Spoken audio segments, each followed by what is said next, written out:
माँ Gayatri recording studio.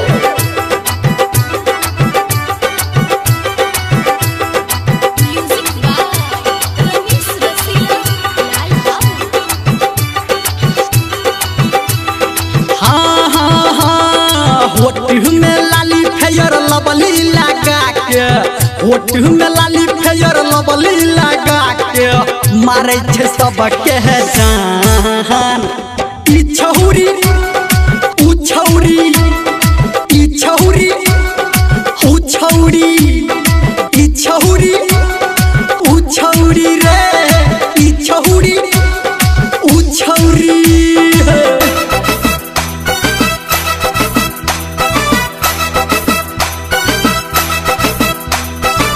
अभी आप सुन रहे हैं सावरिया म्यूजिक।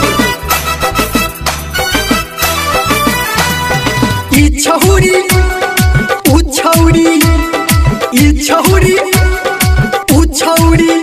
हाँ गोरे गोरे गाल वाली रेशमी बाल वाली चीज छौरी बड़ी जबरदस्त लागे छे। हाय जोरा जोरा फीता वाली लोलकी दुपट्टा वाली देखे में छौरी ही मस्त लागे छे।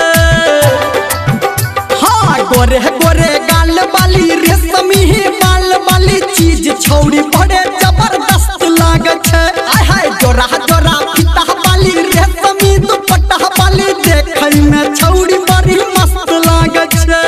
हाँ हाँ हाँ मार के कनखी उठा के सनकी, मार के कनखी उठा के सनकी छोरबा सबके परान।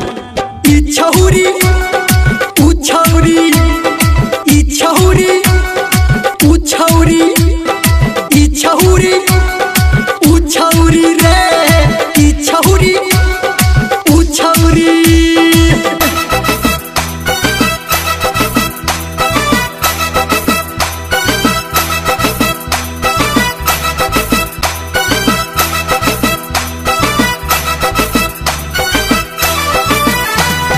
ई छौरी ऊ छौरी, ई छौरी ऊ छौरी।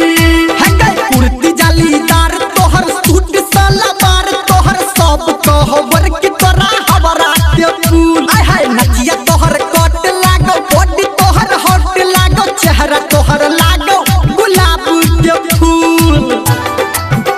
हंगे कुर्ती जालीदार तोहर सूट सलवार तोहर सब कहो छौरी तोरा हवरा के फूल। हाँ नचिया तोहर कट लागो, बॉडी तोहर हॉट लागो, चेहरा तोहर लागो गुलाब के फूल।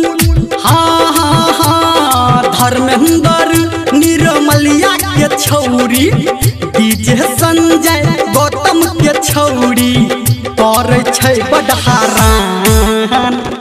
ई छौरी ऊ छौरी, ई छौरी ऊ छौरी, ई छौरी ऊ छौरी रे, ई छौरी ऊ छौरी। हाय हाय हाय हाय हाय।